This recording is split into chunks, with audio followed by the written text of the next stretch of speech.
झोपड़ी में जन्मा सपना। दिल्ली के एक छोटी सी बस्ती में रवि नाम का एक लड़का रहता था। पिता रिक्शा चलाते थे और माँ घर घर जाकर बर्तन मांजती थी। रवि बचपन से ही गरीबी में पला था।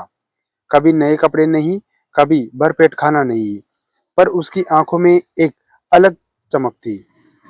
वो जब भी किसी बड़ी कार या होटल को देखता, चुपचाप सोचता, एक दिन मैं भी कुछ बनूंगा, बस एक मौका चाहिए।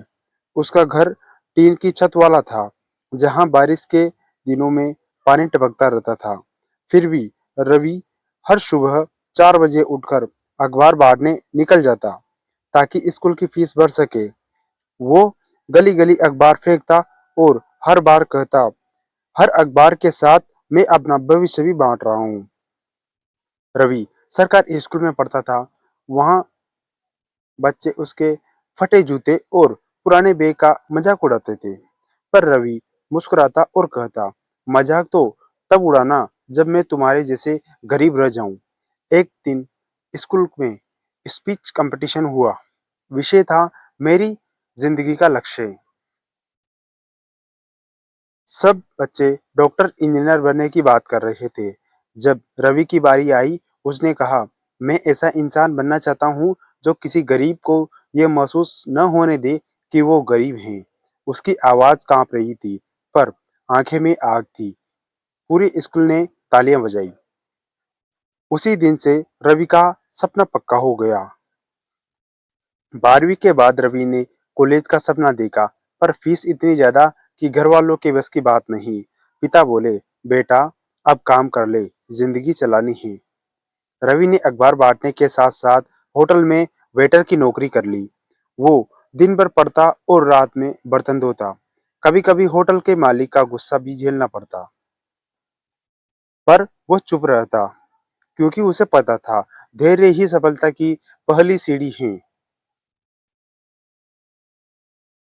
एक दिन होटल में एक बिजनेसमैन आया, मिस्टर वर्मा।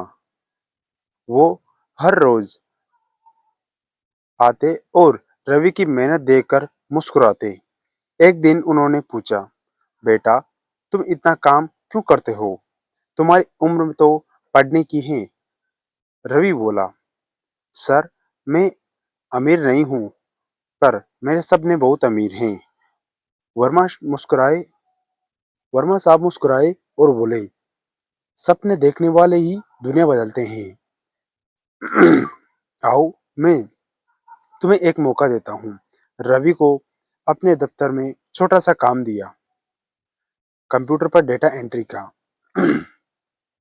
रवि को कंप्यूटर चलाना नहीं आता था, पर वो रात रात भर नेट में फेंके जाकर सीखने लगा। धीरे धीरे रवि कंपनी में सबका ध्यान खींचने लगा। उसके आइडिया छोटे थे, पर असरदार थे।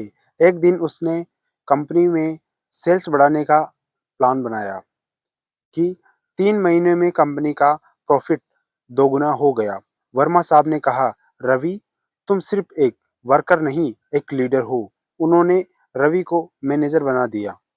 रवि ने अपने अतीत को नहीं बुलाया। वो हर महीने अपनी कमाई का कुछ हिस्सा बस्ती के बच्चों की पढ़ाई पर खर्च करने लगा।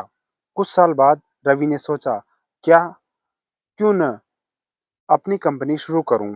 उसने छोटे से कमरे में लैपटॉप और दो दोस्तों के साथ स्टार्टअप शुरू किया, होपलाइन, जिसका मकसद था गरीब छात्रों को ऑनलाइन एजुकेशन और स्कॉलरशिप दिलाना। शुरुआत में किसी ने उस पर विश्वास नहीं किया। लोग कहते, तू झोपड़ी का लड़का है, बिजनेस तेरे बस का नहीं। पर रवि ने हार नहीं मानी।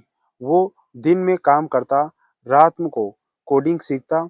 धीरे धीरे उसने प्लेटफॉर्म पर हजारों बच्चों को रजिस्टर किया। 5 साल बाद होपलाइन एक करोड़ों की कंपनी बन चुकी थी। देश भर के स्कूलों और कॉलेजों उससे जुड़े थे। एक न्यूज चैनल ने इंटरव्यू में पूछा, रवि जी आपको अपनी सफलता का राज क्या लगता है? रवि मुस्कुराकर बोला, भूख ने मुझे सिखाया कि पेट की आग से बड़ी कोई प्रेरणा नहीं होती।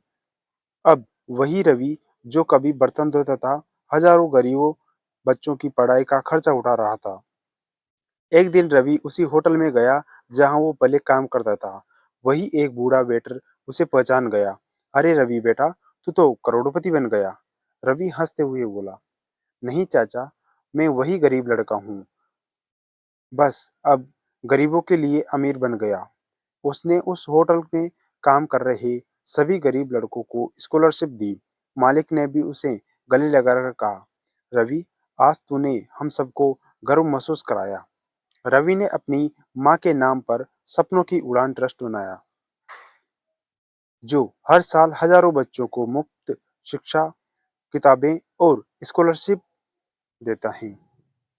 अंत में रवि ने कहा, गरीबी कोई गाली नहीं, गाली तब बनती है जब हम हार मान लेते हैं।